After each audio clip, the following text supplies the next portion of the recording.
chicos, vamos a continuar con nuestra sesión y pues entramos de lleno al tema de la evaluación, ¿no?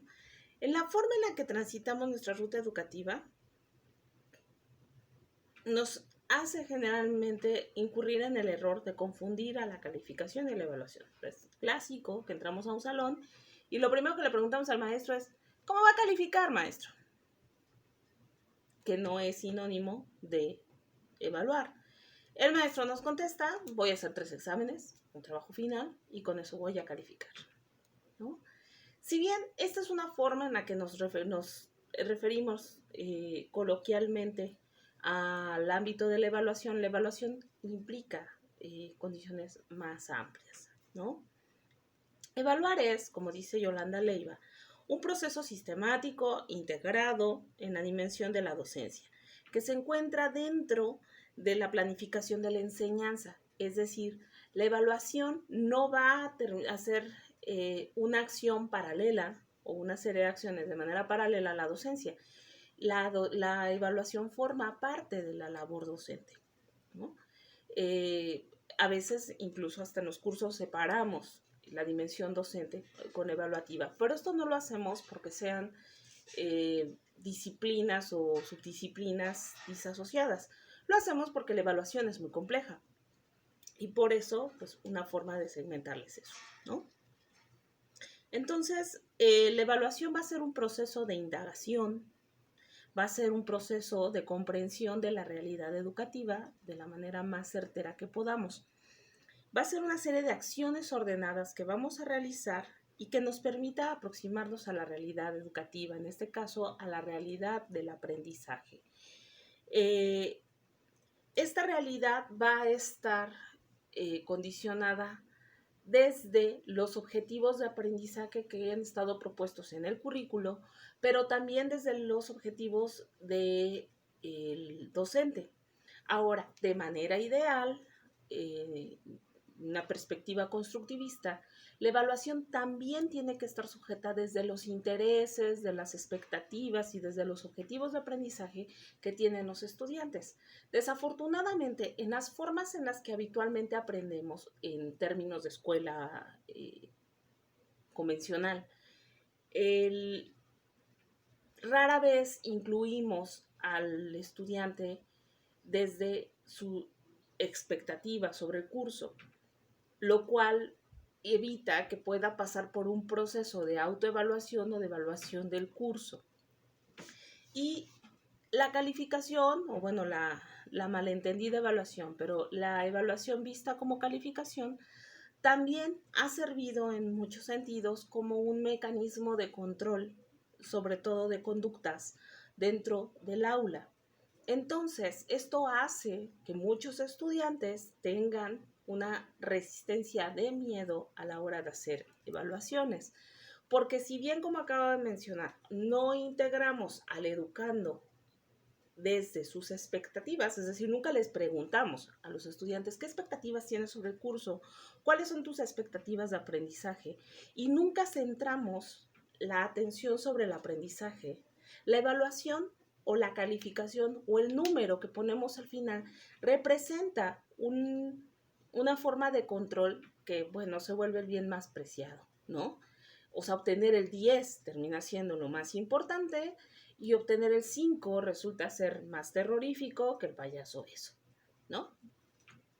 Entonces, la evaluación no es eso. La evaluación implica, pues, que tenemos una serie de objetivos marcados en el currículo, desde los cuales vamos a utilizar como referentes o parámetros para ver si los alcanzamos o no los alcanzamos. ¿A través de qué? De una serie de acciones que nos permitan hacer dicho balance. Idealmente, desde el constructivismo, tendríamos que estar haciendo lo mismo con los estudiantes. Los estudiantes tendrían que partir de reflexionar cuáles son sus expectativas respecto a los cursos y poder autoevaluar su aprendizaje. Desafortunadamente no lo hacemos tanto.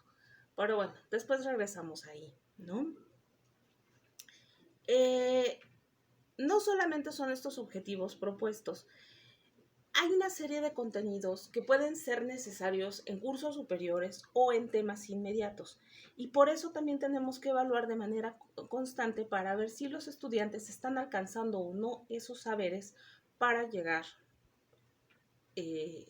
lo mejor en términos de condiciones de aprendizaje al siguiente reto, lo que llamaría Vygotsky de una zona de desarrollo real a la zona de desarrollo potencial. En este sentido, la evaluación nos permite en un momento intermedio identificar cómo es el tránsito de esta zona de desarrollo potencial de esta zona de desarrollo próximo y de esta zona de desarrollo a esta zona de desarrollo potencial y esta zona bueno, ya me confundí, perdón, de esta zona de desarrollo real a la zona de desarrollo potencial y próxima, ¿no? O sea, la evaluación nos permitiría tener un referente intermedio para ver cómo es que el estudiante está transitando en estas zonas. Muy bien. Ahora, la evaluación, pues seguimos hablando un poco en abstracto. Ya veremos entonces que la evaluación exige que sea una traducción en juicios valorativos que se expresan en escalas y que estas escalas pueden ser numéricas o nominales o pueden ser combinadas. Y que estas escalas, ¿no?, representan criterios y objetivos, criterios objetivos y además observables, que permitan identificar las características de aprovechamiento, de capacidad, de actitudes de los grupos evaluados o de los sujetos evaluados. También es necesario señalar que en épocas contemporáneas la evaluación no solamente tiene la finalidad de hacer un balance, la evaluación está tendiente a la mejora continua y a la mejora de prácticas. Muy bien, en otras palabras, evaluar implica una serie de acciones que permitan conocer el estado de algo, con el fin de mejorarlo, verificar su viabilidad o vigencia.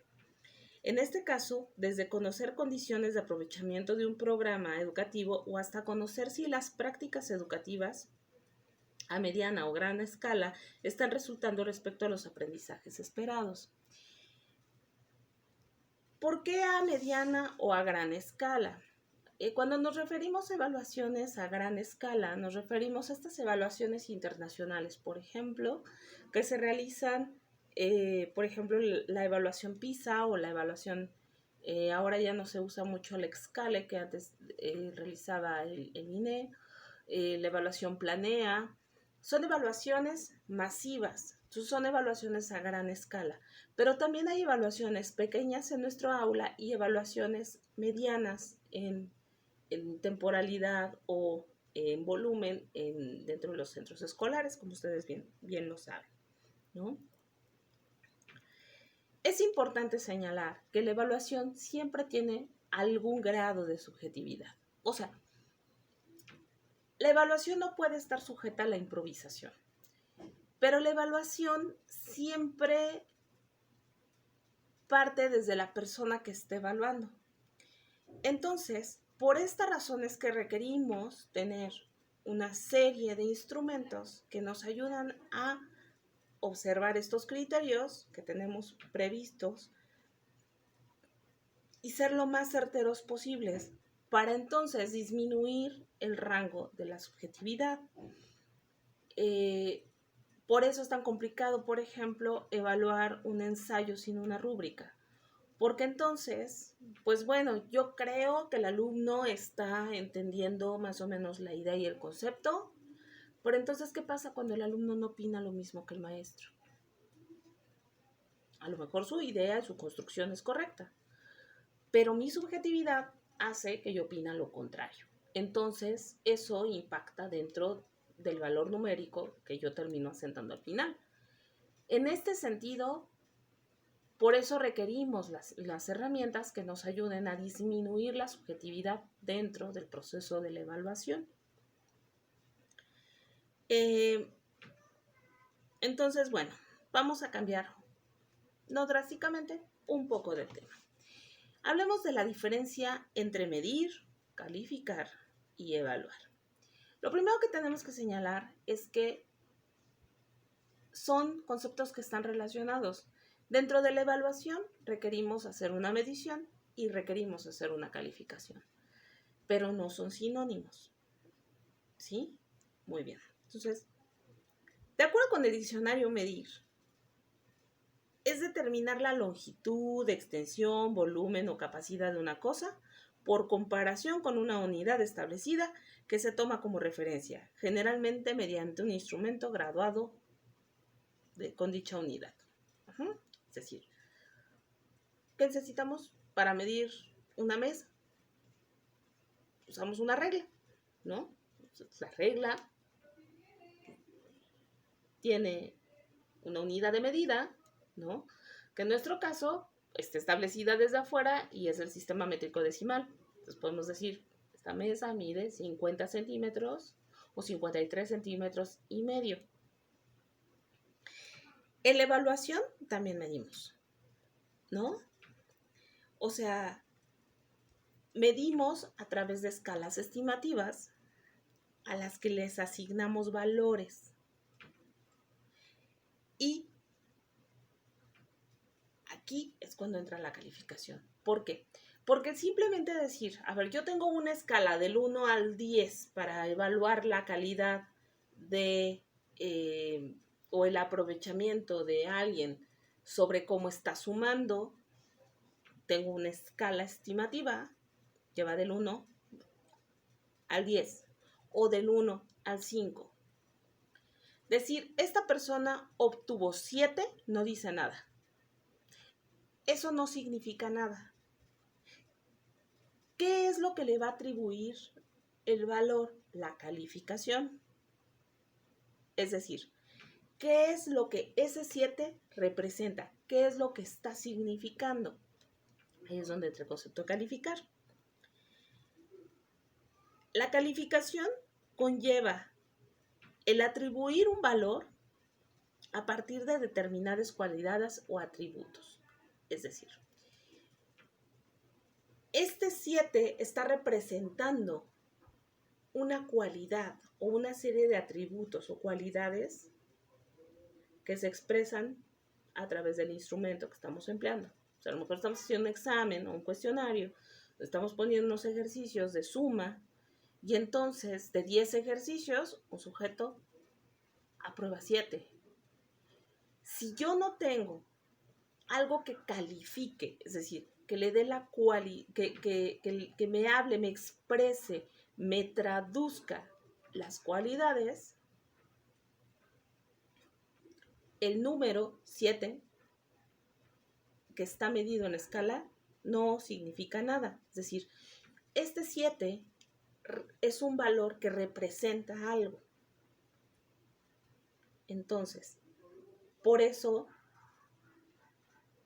tenemos que expresar cuál podría ser la traducción en términos de calificación. Recuérdense, ¿ustedes se acuerdan en nuestras clases de gramática cuando hablábamos de los adjetivos calificativos?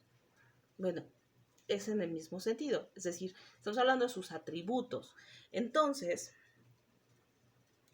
en la vida cotidiana, ¿cómo calificamos las cosas? ¿La calificas como feo o como bonito?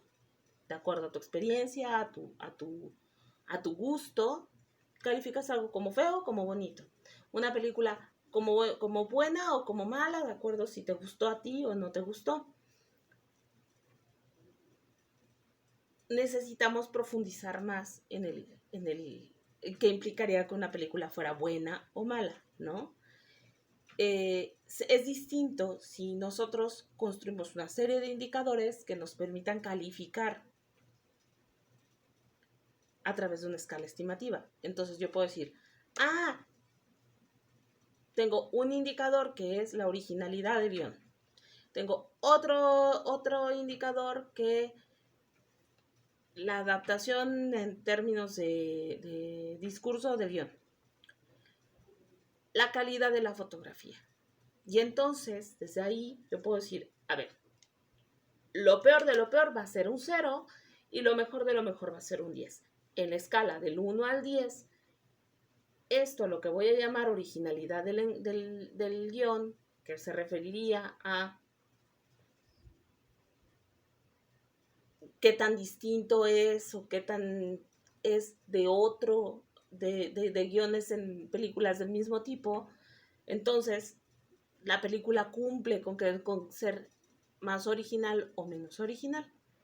Eso ya nos va dando una serie de atributos, calificaciones, que a la hora que yo vuelvo a ver todos mis indicadores y los miro de manera global, me permitan hacer un balance y por consiguiente una evaluación de toda la película. Lo mismo pasa en el proceso de aprendizaje. Entonces, bueno, como podemos observar, la medición y la calificación son conceptos muy necesarios cuando se habla de evaluación. Pero, insisto, no podemos caer en el error de decir que la evaluación es solo sinónimo de la medición o de la calificación. ¿Por qué? Porque la evaluación requiere un proceso de análisis. Es decir, cuando hablo de hacer un balance, hablo justo de hacer un análisis en términos globales de todo ese proceso y entonces llegar a una serie de conclusiones. Es decir, el resultado de una evaluación pues debe terminar en una conclusión que exprese en términos comunicativos cuál es el estado de algo. Espero que hasta aquí no haya dudas. Las anotamos ahí abajito. ¿Sale? Muy bien, continuemos. Entonces, bueno, si ya vimos que la evaluación es un proceso sistemático que requiere una serie de acciones, o sea, requieren acciones como la definición de objetivos de evaluación, la construcción de un plan de evaluación, la determinación de estas calificaciones, es decir, la construcción de los indicadores que me digan y me describan cuál es la realidad observable y en qué términos, y una escala, una escala estimativa que me permita poder medir, ¿no? Hasta aquí no logro terminar la evaluación. Requiero hacer un análisis de todos esos datos que surgieron a partir de todas estas acciones que ya realicé para entonces llegar a la conclusión y tener un balance más o menos objetivo de el estado en lo que se encuentra algo. En este caso, del aprovechamiento académico, de los aprendizajes que están teniendo mis estudiantes a propósito de esta acción. Por ejemplo, ustedes pueden evaluar a través de construir una serie de indicadores, ¿no? Hacer su plan. Si voy a evaluar, tengo como objetivo en la vida evaluar las clases virtuales de Gabriela González, ¿no? Y entonces, a ver, vamos a ver la calidad de su docencia. Entonces, tengo este objetivo, tengo el objetivo de mirar si su mediación es correcta para el contenido que está impartiendo y pues mis indicadores pueden ser dominio del contenido, manejo de discurso, uso de materiales, en fin. Y ustedes construyen la escala estimativa y en función de eso no se queda ahí. Tienen que hacer un balance y decir, entonces, si junto con que tuvo dominio de contenido, pero se expresa mal, ¿eso qué significa? Y tomar decisiones con la evaluación, ¿no? Eso implicaría que yo tengo que, a través de esa conclusión, pues dar una retroalimentación a Gabriela González y decirle, necesitas mejorar en esto. Tu audio fue pésimo. Se oía el perro atrás. Esto son distracciones. No estás utilizando suficientes ejemplos para que entonces haya mejora. No solamente me quedé con que me sacaron 7 y ya. Y entonces que queda mi libre interpretación. Eso iría en contra de la mejora continua. ¿Sale? Muy bien. ¿Dudas hasta aquí? Ahí abajito. ¿Sale?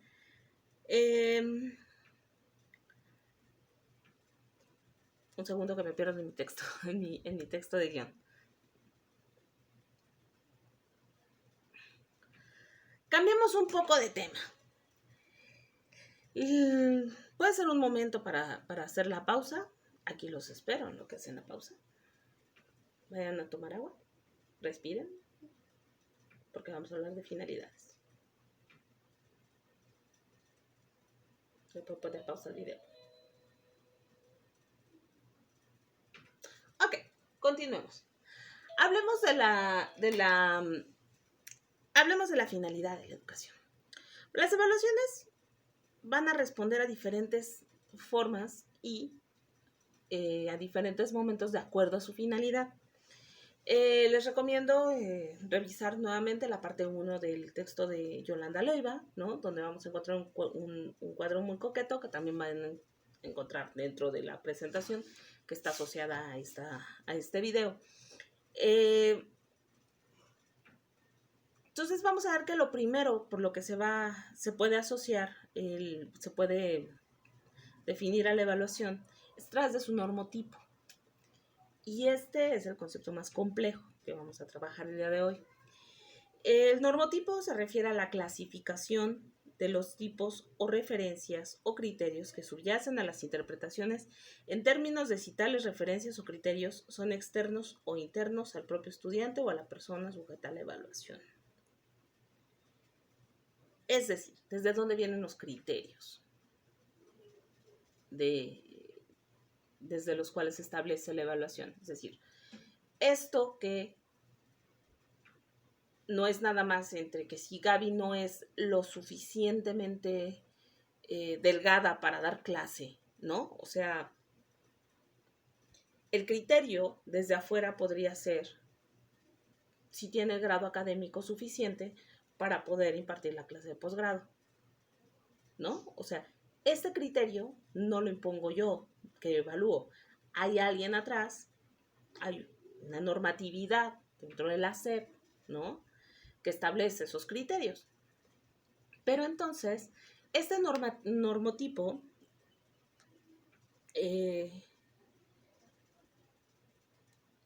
aparece cuando determinados estándares que están previamente construidos podemos observar el nivel de aprovechamiento de un sujeto en comparación a sus compañeros en una media local, en una media estatal o en una media nacional. Es lo que alcanzamos a ver con el normotipo. Entonces, este normotipo puede ser de dos tipos. Puede ser criterial o puede ser ideográfica. Entonces, es criterial cuando se trata de medir el nivel de desarrollo de competencia que tiene un sujeto respecto a los estándares establecidos previamente. O sea, si yo tengo un estándar más o menos en el que un alumno de sexto año es capaz de dominar raíces cuadradas, en función de esos criterios yo puedo observar si esta persona lo logra o no lo logra, ¿no? Y por el otro lado, un segundo, niños. Mi amor, bueno, les presento a mi hijo. Aquí está.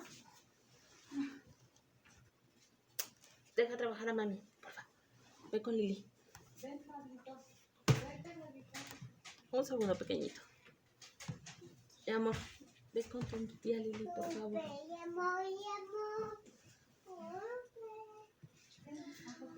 Ok, me regreso. El normotipo se refiere a la clasificación de los tipos de referencia o criterios que subyacen a las interpretaciones, en términos de si tales referencias o criterios son externos o internos al propio estudiante o la persona sujeta a evaluación. Este normativo es normativo cuando a partir de determinados estándares o criterios que subyacen a las estándares previamente construidos, podemos observar el nivel de aprovechamiento de un sujeto en comparación de sus compañeros o de una media local, estatal o nacional. Es decir, este normotipo es normativo si lo que estamos midiendo es en función de cómo está esta persona en función de la media establecida en los criterios previamente establecidos. O sea, entonces encuentra este sujeto. That's it, ¿no? También puede ser criterial. Y es criterial cuando se trata de medir el nivel de desarrollo de competencias de un sujeto determinado en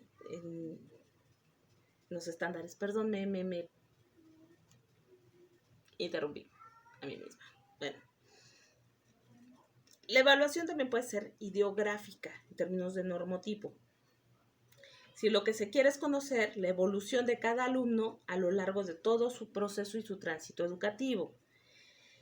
En este sentido, el criterio contra el cual se va a comparar la ejecución es interno, lo cual nos permite determinar los progresos que ha realizado cada uno de los alumnos respecto a su propia ejecución. Eso es una cosa completamente interna. No está establecida desde otros parámetros. Mientras en aquellos parámetros lo que queremos ver es en términos de media nacional, cómo se ubica un grupo, un sujeto a partir del grupo. En la ideográfica, lo único que nos interesa ver es a partir del mismo sujeto, cómo se ubica él mismo dentro de su propia ejecución. ¿No? ¿Cómo para qué nos sirve una o la otra, Gaby? Muy sencillo. O sea, es importante, ¿no? O sea, si ustedes tienen hijos, ¿a qué escuela lo meten? Están buscando una escuela que tenga un buen aprovechamiento. Y solo podríamos conocer, digamos, las condiciones de una escuela a través de este normotipo, ¿no? Sería criterial. Pero ¿qué hay entonces si pensamos desde otro lugar? O sea, a lo mejor tienes una escuela en la que es exageradamente competitiva y entonces pues todos tienen que alcanzar lo máximo. No, espérate, hay que reflexionar y hay que tener muy presente también que cada niño, cada sujeto, cada individuo, cada estudiante tiene diferentes formas de aproximarse al aprendizaje y va a tener logros diferenciados. Y eso también es una dimensión importante. Dependiendo de cuál sea la ruta que ustedes decidan para la evaluación, pues van a utilizar el normativo correspondiente. Bueno,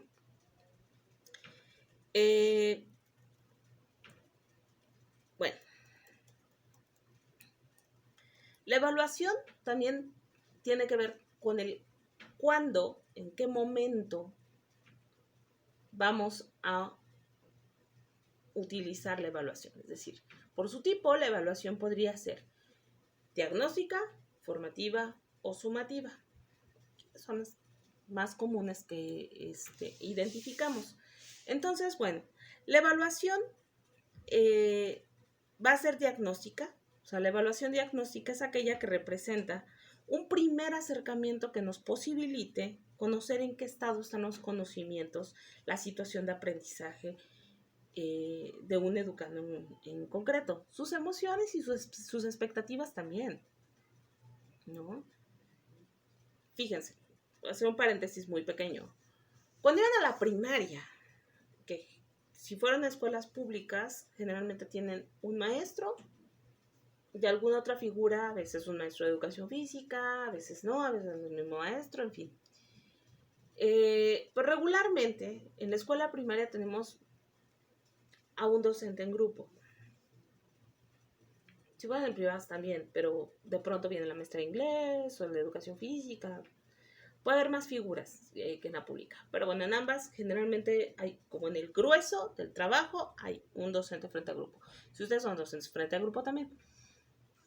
¿Nunca les pasó que siempre había la fama de una maestra o de un maestro que era bien rudo? Y a ustedes les daba miedo que les fueran a asignar a esa maestra. O sea, que esa maestra es la que me va a tocar y dicen que es, pero el alma que le lleva el diablo. Es igual a partir de la secundaria que tienes más maestros y dices, bueno, al menos paso una hora con esa persona. Cuando eres niño, te están hablando que a lo mejor una persona que te da miedo va a pasar contigo 6 horas en el día. Esto puede representar un impacto importante en un estudiante. ¿Se imaginan lo importante que sería hablar de las expectativas? ¿Pasarías a esa maestra a la que todo el mundo le tiene miedo? Le pasaron una evaluación diagnóstica donde le dijeran, tu grupo te asusta, o sea, tu grupo te tiene miedo, porque tienes una fama de que das miedo. Y por eso el 80% del grupo te tiene miedo. Eso podría cambiar a lo mejor las estrategias para mejorar las condiciones de mediación dentro del aula de ese maestro o de esa maestra.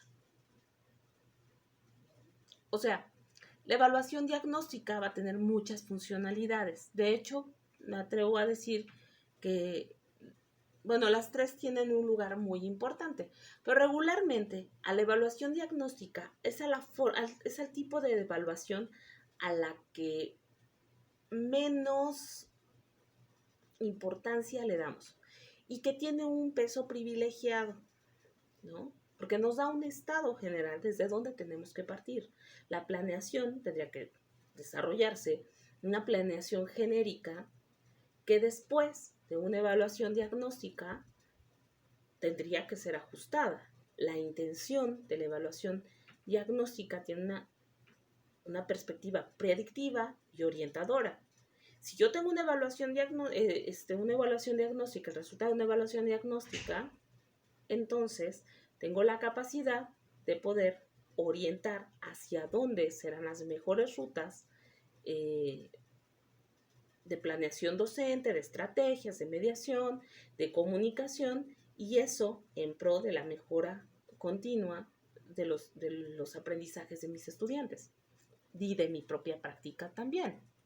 Entonces, la evaluación diagnóstica es súper importante, pero generalmente es la de no hagan caso, no canta para la calificación, ¿se acuerdan de esas, no? Bueno, pero la evaluación diagnóstica tendría que ser diferente. Aquí hablamos de estos problemas de la evaluación, pero bueno. Entonces, bueno, nos referimos a la evaluación diagnóstica como un primer acercamiento que posibilite un primer acercamiento sobre cómo están los conocimientos y las capacidades de los estudiantes, también de sus expectativas, respecto a los contenidos y actividades que vamos a desarrollar durante el curso que vamos a impartir. Esto va a tener la finalidad de orientarnos respecto a este estado y a las necesidades del grupo, las demandas, las expectativas del grupo, con el fin de adecuar las estrategias para obtener los mejores resultados. Por lo tanto, la función de la evaluación diagnóstica es fundamentalmente orientativa y predictiva y se centra en la persona que está siendo evaluada, así como en sus características y sus necesidades. ¿Hasta aquí dudas con la diagnóstica? Una que tenemos más relacionada va a ser a la evaluación formativa. La evaluación formativa es una evaluación de proceso. Esta evaluación, regresándome al tema de Vygotsky, tengo aquí mi zona de desarrollo real, ¿no?, que tanto saben mis alumnos en términos reales, y en función de sus intereses, pero también en función de mi currículo, cuál es su zona de desarrollo próximo y cuál es su zona de desarrollo potencial. La evaluación formativa tendría que irme contando cómo va desarrollando este tránsito. Entonces, es una evaluación continua que estamos realizando desde ciertos parámetros para conocer el nivel de aprovechamiento en el proceso, en el transcurso, ¿no? Son las famosas evaluaciones que hacemos todos los días en las escuelas, son los trabajos de manera continuada, a los que siempre les ponemos una notita, y que después juntamos todo y lo hacemos sumativa, pero en realidad tendríamos que estar haciendo como ciertos cortes, ¿no? No sé, examinaciones o evaluaciones a través de instrumentos variados durante el año escolar o el ciclo escolar, ¿no?, que me permitan saber si el alumno me está entendiendo o no. Por ejemplo, una forma de evaluación formativa sería en este sentido que yo les diga, ¿me están entendiendo? Anoten, porque entonces yo podría estar autoevaluando cuál es mi capacidad comunicativa sobre el tema, si ustedes están comprendiendo el tema o no, ¿no? Esto durante el proceso, de tal suerte que en el siguiente video tengamos posibilidad de conversar de manera mucho más acercada para que el contenido se logre cabalmente, ¿no? Por ejemplo. Entonces, bueno, la evaluación va a ocurrir en el transcurso del programa educativo con la finalidad de hacer una evaluación continua respecto a los conocimientos, habilidades y actitudes de los estudiantes a fin de regular progresivamente los conocimientos del alumno, pero también las técnicas y las estrategias de enseñanza. Así también como para ver algunos agentes externos que, como expliqué hace rato, el maestro tiene que hacer todo el juego de hacerle frente a estos agentes externos que están fuera de su aula. Por ejemplo, ¿no? La universidad ahora tiene que hacer frente a la contingencia, que es algo ajeno, y sobre eso hacer las adecuaciones, ¿no? Voy a poner un ejemplo. Bueno, la evaluación formativa desde un ámbito constructivista es un insumo. No es nada más como un cúmulo de cosas que solamente se van a hacer como en checklist para ver si el alumno lo cumplió o no lo cumplió, se suman y al final se obtiene una nota. La evaluación tiene que ser un insumo, porque lo importante es llegar al aprendizaje del educando.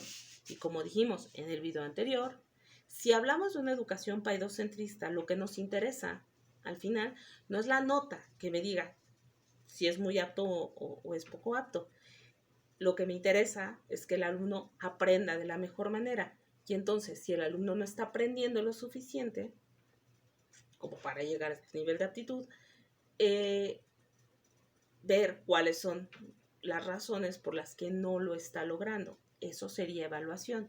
Y eso, en términos concretos, pues sería evaluación auténtica, que es tema de más al ratito, ¿sí?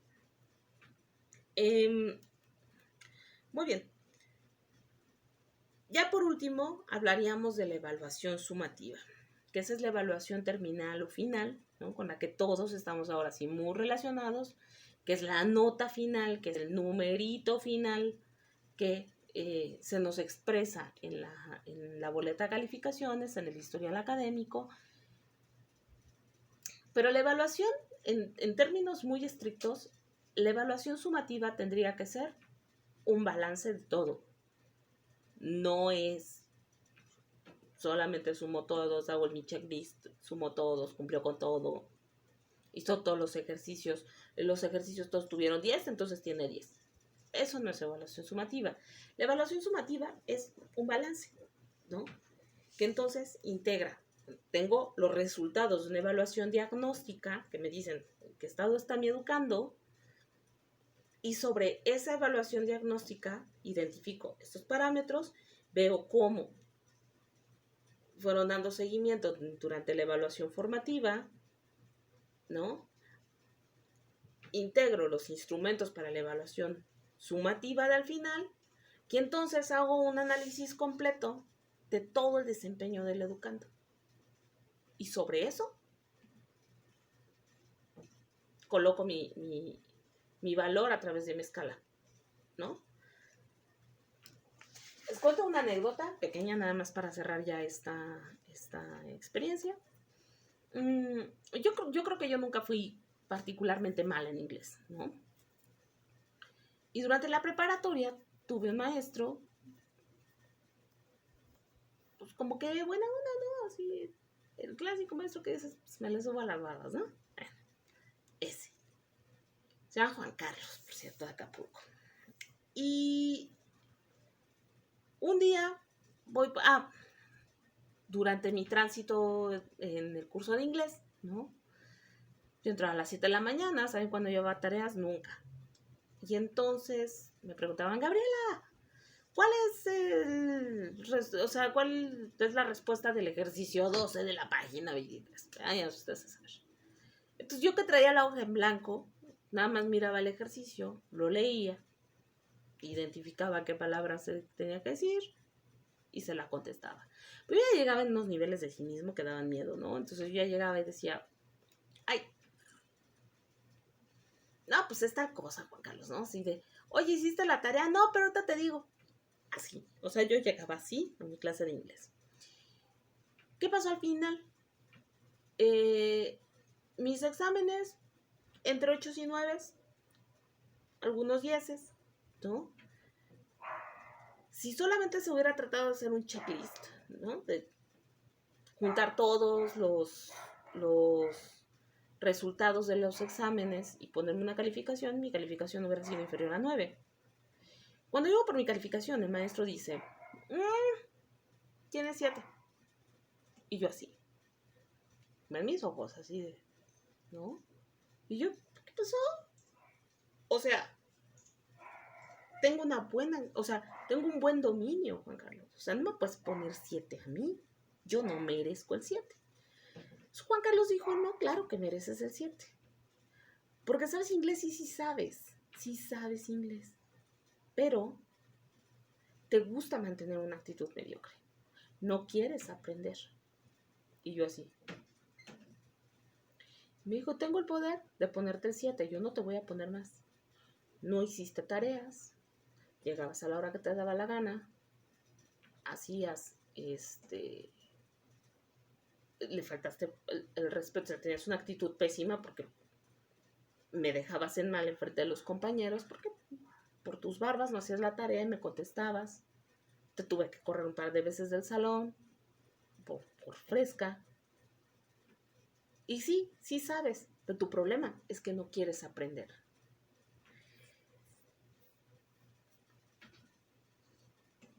Señor, me dio usted una lección importante de vida, ¿no?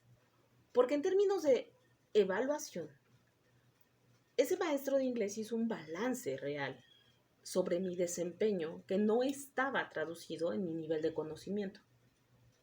En términos de nivel de conocimiento, el curso no me estaba ofreciendo mucho más, no me estaba dando un reto. Ahí quizá pues, hubiera valido tomar alguna estrategia diferente conmigo, ¿no?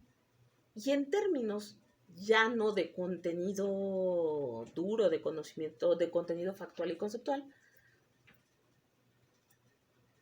mi actitud era espantosa. Entonces, cuando me dijo que tenía una actitud mediocre, me merecía una calificación mediocre, pues en mi autoevaluación dije, pues sí es cierto, ¿no? Entonces me fui con mi 7 y nunca más volví a tener esa actitud en una clase de inglés, ¿no? Pues bueno, la evaluación sumativa va a ser aquella que integra toda la información recabada por los distintos instrumentos y por las distintas fases y que permite hacer una valoración final acerca de este aprovechamiento de los aprendizajes de los estudiantes y que exige también hacer, pues sí, colocar un valor, puede ser nominal o puede ser numérico, pero también la expresión de la conclusión de esa nota, ¿no? Es decir, ¿qué significa esto? ¿Por qué razón se obtuvo? Hacer la retroalimentación a la persona, al grupo o a la acción que se está evaluando, ¿no? Porque la intención es que haya mejora, que sea un insumo para el aprendizaje, no que sea un mecanismo de control. Entonces, bueno, la función fundamental de la evaluación sumativa es la verificación y el balance general y se centra en los productos e información global obtenida en los distintos instrumentos. Vamos a hacer un pequeño break aquí. Hay una presentación de PowerPoint correspondiente a esta parte, bueno, en realidad esta sesión, que se llama Evaluación del Aprendizaje. Y bueno, pues la encuentran en la zona correspondiente a los materiales. Vayan a tomar agüita, vayan a comer algo, ¿no? ¿Tienen dudas? Aquí abajito, me pueden evaluar también aquí abajito. Y bueno, en las evaluaciones correspondientes. Y nos vemos en un ratito, ¿sale? Pásenla bien, que coman rico.